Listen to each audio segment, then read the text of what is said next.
They don't know that one. They don't know that one. They don't know that. Yeah.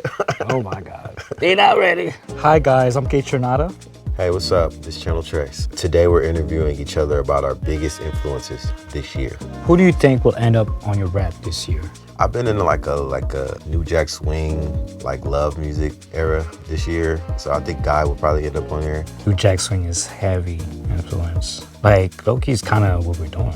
Drip Sweat, that's what it kind of was. Yeah, exactly. Samples. Yeah. Every time I played Drip Sweat for like an old head, they was like, I see what y'all doing. it was like, okay. Exactly. I've been listening to a whole lot of Prince, like a deep dive on his discography. He got too much heat. Like it feels like he reinvented himself so many times. You know, it's like you're not listening to the same artist, but you know it's him. They're around the world in a day. And like till the Love Sexy album, they're on repeat. It's being studied like crazy. He was something else. I wish I had that creativity like level. You do though. I feel like you do. No way. Nah. If I was like him, probably would have like 5 albums out already. I mean, you know? Yeah. What's one unexpected genre or sound you experimented with this year that your fans might not expect? I always go outside of like hip hop and dance music, R&B. Like I would just end up listening to a lot of rock, garage, a lot of psychedelic, progressive rock music. Because you'll always find like a little part that you want to sample in there. But it's also, the music is like very, like you appreciate the music, but it's also like this one part you're like, oh my God. You loop that 2 bar and then make a beat. But yeah, there's that, and there's like so many other genres, like a lot of like jazz music too. Industrial music too, when it's just noises, you know. But it's like it's art. It's like sound art, you know. This year I've been listening to a lot of like video game music, like Sonic the Hedgehog and stuff like that. And then like there's this artist named Button Masher. He makes like these crazy like jazz compositions out of like video game sounds. People get mad at me and stuff like, why you listen to this stuff? I'm just like, it's freaking tight. I don't know. If you could pick a musical sample that defined 2024, what would it be?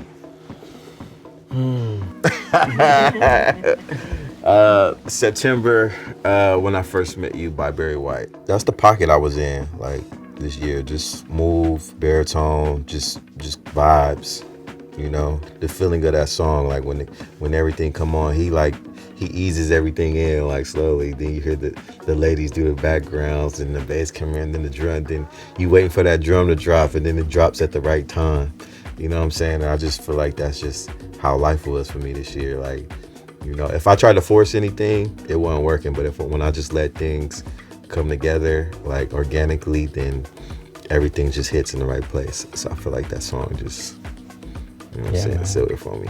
It's called, it's from New Birth, You're What I'm All About. I think Clark Kent, rest in peace, sampled that for Biggie and Junior Mafia, Players Anthem. It's one of those like samples I used to listen to all like this year. There's like a whole place on Spotify I found called Vintage Soul.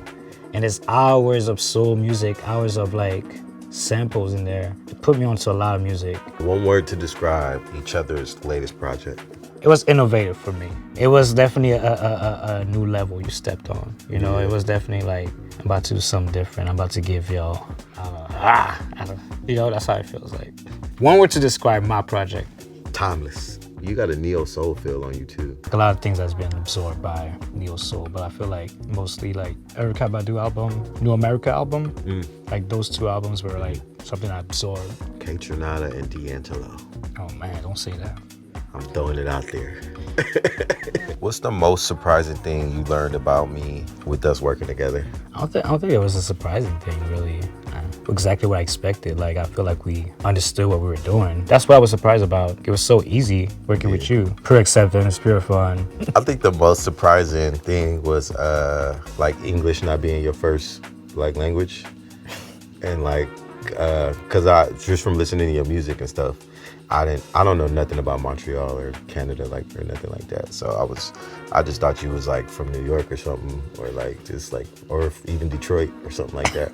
And so when I like got in the studio with you, and I was like, it took me a second to understand what you were saying, and I was like, and then I kind of did my research. I'm like, oh, he speaks French. Like, he's not even like, I'm like, oh, that's crazy.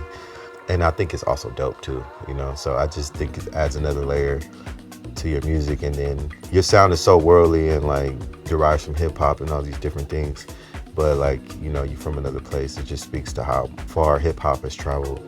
Like you get me musically in ways that like people from America don't even get me. So I just think that's really interesting. Share a memory of creating Drip Sweat together. I just remember you, like somebody texting you, he was just like, they was inviting you somewhere and you just like screamed, hell nah.